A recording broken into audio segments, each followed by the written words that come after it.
Welcome to the Teams Windows Desktop Client session.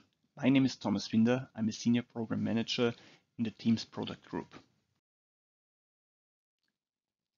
If you are interested in additional trainings, please go to aka.ms/Teams Academy. If you have any feedback, we are very interested in hearing your feedback, please go to aka.ms/Teams Community and provide feedback to this training session and use the IT Pro training label. If you have feedback on Teams or on some of the features, please go to our user voice site and create a new idea or vote on existing ones. Also, on the last bullet point, you can see the version of this presentation. So, what we want to cover today is everything about the Windows Desktop Client. We want to talk about the benefits, why it is a good thing to install a Windows Desktop Client. We want to talk about how IT pros can deploy and install the Windows Desktop Client and plan for that. And then once it is deployed, how they can manage it. And we want to start here with the benefits. So I want to emphasize that this is about the benefits of the Windows Desktop Client. So we assume that you already understand the benefits of having Microsoft Teams. If you're still looking for the benefits of Microsoft Teams, I would recommend to watch other sessions that are specific on the value of Teams. So we start with an example. This is Alice. Alice is an information worker. She and her team recently started to use Teams, and she likes Teams a lot. Again, the session is not about the value of Teams, but she just loves that she can communicate in a persistent way with her team, that she has all her files in the same context, that there's a place to store it all, and that it makes collaboration just really, really easy. Alice also likes the fact that she can use Teams just from her browser. So she doesn't need to install anything, she just goes to the browser, and then she has all the features, and the client can do almost the same thing as the fully installed client. However, then she remembers that she needs to always open the browser and open the Teams page so that she's signed in and can get notifications. And she's a little bit afraid of what happens if she one day forgets to sign in the morning, forgets to open the browser, or maybe closes the browser session during the day and forgets to reopen it. What happens if she misses a very important message from a coworker? Then she realizes there's a Teams client she can install on her PC. So she downloads the Teams client and installs it on her computer. Alice is really happy. Now the Teams client starts automatically whenever she signs in into her machine. It remembers her identity, so she's automatically signed in. So without any additional action, she's always connected and always up to date. If there's something important coming up, she will get a notification. Also, she realizes there are additional features. She has now in Outlook an add-in to plan meetings, and she has now more features in meetings, so she can do audio, video, desktop sharing, and she likes all of that really a lot. The only thing that she is still puzzled about is, well, it's great that she fixed her own problem and she can be sure that she's always online. But is that the same for her colleagues? What if she wants to send Bob a message, but Bob on this day didn't sign into Teams, didn't open the browser, didn't go to the right website? So she reaches out to the IT department. And this is actually our next scenario. Here we have Carol. She's an IT admin. She works in Contoso's IT department, and Contoso recently decided that the whole company should use Teams for collaboration. So they want to get sure that their users get the most out of using Teams. They are running a lot of trainings, awareness campaigns, but at the same time they realize that Teams provides the most value if users are signed in. So she wants to get sure that everyone has the best user experience, which means they are going to deploy the Teams client to all their users. And so all the benefits that we have just seen with Alice, that's why Carol is also motivated to get the Teams client rolled out to everyone. Users are signed in at startup, they get additional features, and there's additional management capability. So Carol rolling out the Teams client makes her super happy. So now looking at all these benefits that we just heard about, having the Teams client installed on your PC will improve the productivity, because every time a user starts, automatically Teams will be started, and if they have signed in before, they will be automatically signed in. That means, again, so Alice can control her own behavior. She can remember to always open the browser, or she might be able to decide to install the client on her machine, but she can't control her coworkers. So if she sends messages to Bob and other users, she wants to get sure, or she wants to be certain that they are receiving these messages in time. Now, obviously, she could go to Bob and tell him how to install the client and how awesome that is, but if IT already rolled it out to the whole company, it's just there by default. No one needs to do any additional action. Everyone is always reachable. Users will stay connected and will be better informed and will be able to work better. Also, the Teams desktop client offers the richest experience. They can call users directly from their Teams client to other Teams clients. They have the full meeting experience with full audio, video, and sharing. And we talked before about the web client. The web client looks almost the same as the desktop client, has almost the same features. This is where there's still a small feature gap. It might depend on which browser you're using. Some browsers are giving more functionality than others. And you can find in the documentation all the details, but since this session is not about the web client, but the desktop client, I don't want to go into too much detail. Bottom line is the desktop client has the richest feature set. And there's the Outlook add-in. So there's an Outlook add-in installed together with the Teams client that will allow users to plan and schedule meetings directly from Outlook, which again increases productivity because no matter where the users are you need to do a meeting with, they can just join with the Teams client and you can schedule all of that directly from Outlook. Now from the IT Pro perspective, there are also some benefits. I added auto update here to the slide, though to be honest, auto update is not a unique feature of the desktop client. Any client has an auto update, so clients will always be up to date, which means that you don't have to be afraid of having various different versions out there, which might increase help desk costs because you never know if a missing feature is due to an old version. All of this is handled automatically, no additional effort required. Also, the desktop client allows for mass deployments. So we have an MSI that you can roll out with whatever technology you're using to roll out to all your users. And the desktop client also allows for quality of service tagging. So you can, on the network, tag specific workloads, audio, video, desktop sharing, differently to prioritize the audio traffic to get sure that you have high quality in your meetings and calls. Now let's move on how to plan and deploy the Windows desktop client. If you look at the desktop client lifecycle, there are two actions that need to happen. First, it needs to be installed, and then it needs to be stay up to date. The installation is a one-time activity per user. And that's actually an important detail. The installation happens per user in the user profile. So if you have multiple users sharing the same machine, that means that each of these users will have to install the client in their user profile. And as mentioned before, the installation can be user or admin driven. So the user can install Teams him or herself, and the admin can install on behalf of the users. The update in Microsoft Teams is fully automated. This is nothing that an IT pro or an administrator can control or needs to control or manage. The client will update automatically, so users will always have the latest bug fixes, improvements, features. There's no version sprawl. You don't need to be afraid of that one user that has a 2-year-old version, and all of this is fully automated. We'll have details on the update in a later slide as well. So what are the installation options for PCs? There's an exe standalone installer for user installation. So if a user wants to install it, they can just download this exe.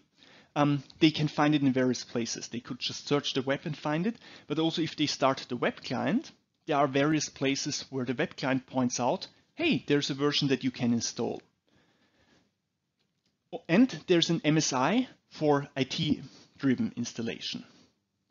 Please note that currently Teams is not part of Office 365 Pro Plus, and that there is also a version, a Microsoft Store version that you can download from the store. It's currently in preview, but this version will only be for Windows 10 running in S mode.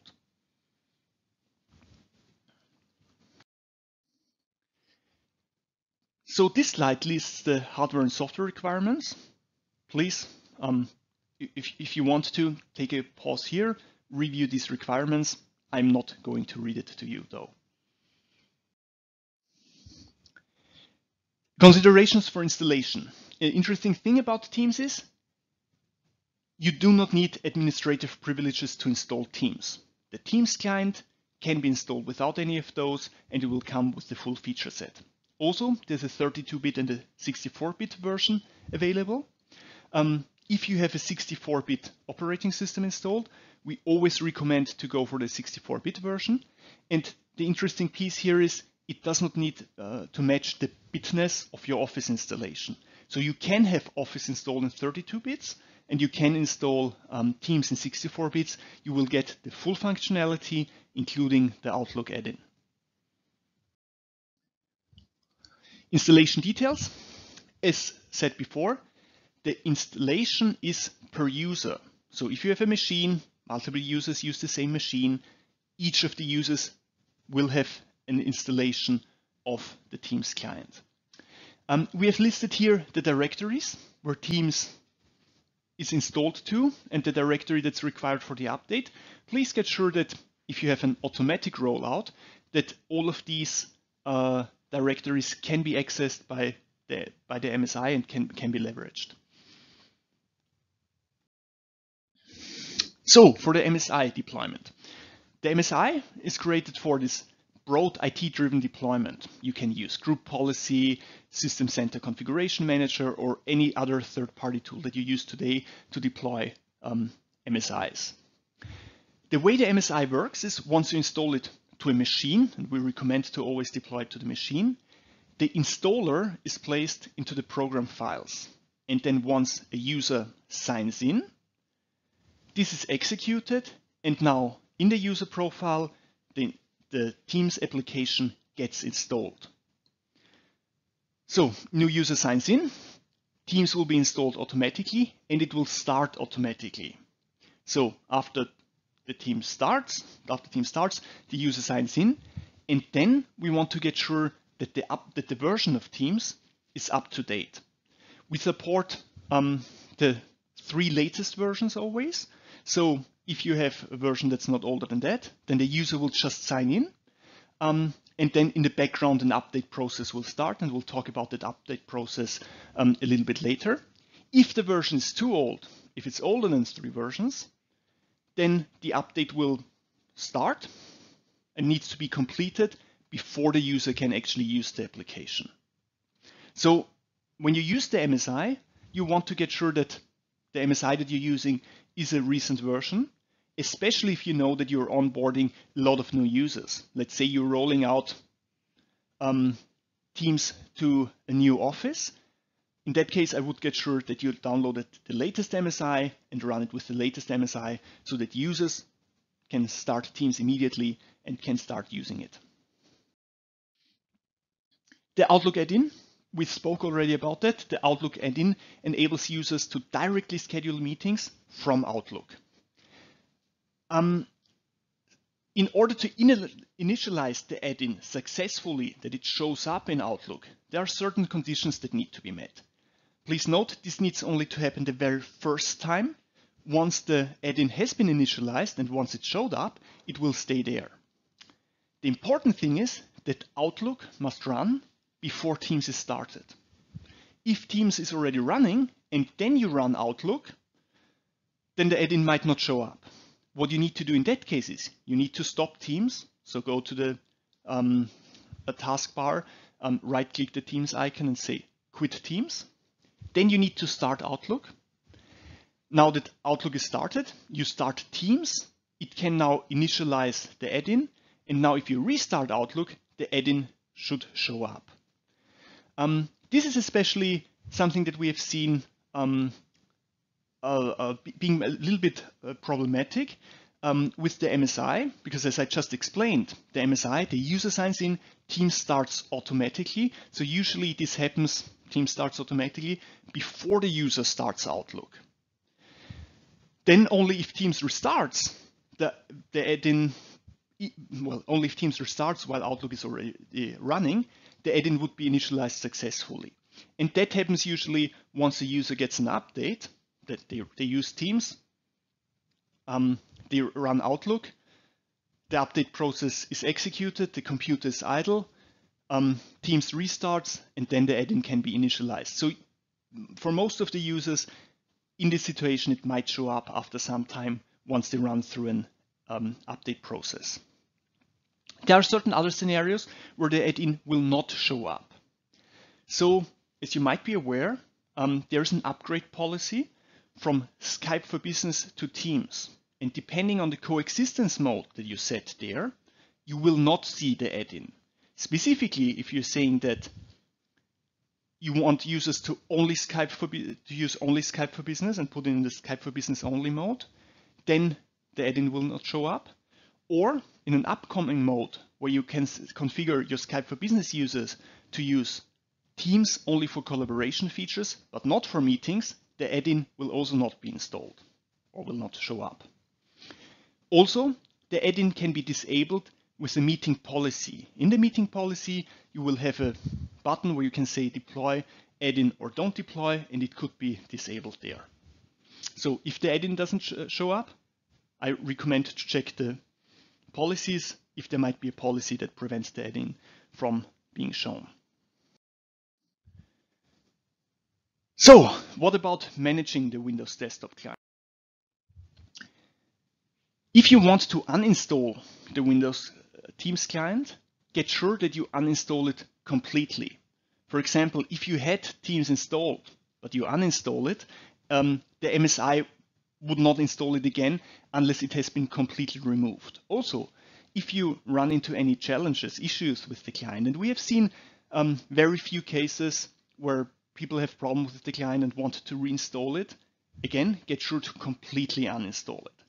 For a complete uninstall, uninstall the Teams app for every user who used it on this machine. Then delete the directory that's described here on the slides, the local app data, Microsoft Teams, completely. Now everything is removed. Now you can reinstall Teams again. As mentioned several times, the Teams client updates automatically, and that's fantastic because you will have always the latest hotfixes, improvements, features. There won't be a version sprawl. However, currently the update process cannot be controlled or managed in any way.